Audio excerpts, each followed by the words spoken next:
خود کو ایسا بناؤ کہ جہاں تم ہو وہاں سب تمہیں پیار کریں، جہاں سے تم چلے جاؤ وہاں تمہیں سب یاد کریں، اور جہاں تم پہنچنے والے ہو وہاں تمہارا سب انتظار کریں۔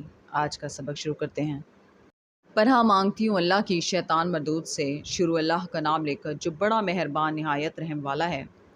غرض وہ یوسف کے پاس آیا اور کہنے لگا، یوسف، ایس بڑے سچے یوسف، ہمیں اس خواب کی تعبیر بتائیے کہ 7 موٹی گایوں کو 7 دبلی گائیں کھا رہی ہیں، اور 7 خوشے سبز ہیں اور 7 سوکھے، تاکہ میں لوگوں کے پاس واپس جا کر تعبیر بتاؤں۔ عجب نہیں کہ وہ تمہاری قدر جانے۔ انہوں نے کہا کہ تم لوگ 7 سال متواتر کھیتی کرتے رہو گے، تو جو غلہ کاٹو تو تھوڑے سے غلے کے سوا جو کھانے میں آئے اسے خوشوں میں ہی رہنے دینا۔ پھر اس کے بعد خوش سالی کے 7 سخت سال آئیں گے کہ جو غلہ تم نے جمع کر رکھا ہوگا وہ اس سب کو کھا جائیں گے، صرف وہی تھوڑا سا رہ جائے گا جو تم احتیاط سے رکھ چھوڑو گے۔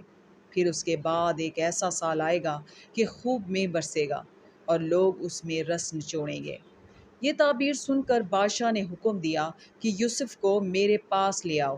جب قاصد ان کے پاس گیا تو انہوں نے کہا کہ اپنے آقا کے پاس واپس جاؤ اور ان سے پوچھو کہ ان عورتوں کا کیا حال ہے جنہوں نے اپنے ہاتھ کاٹ لیے تھے۔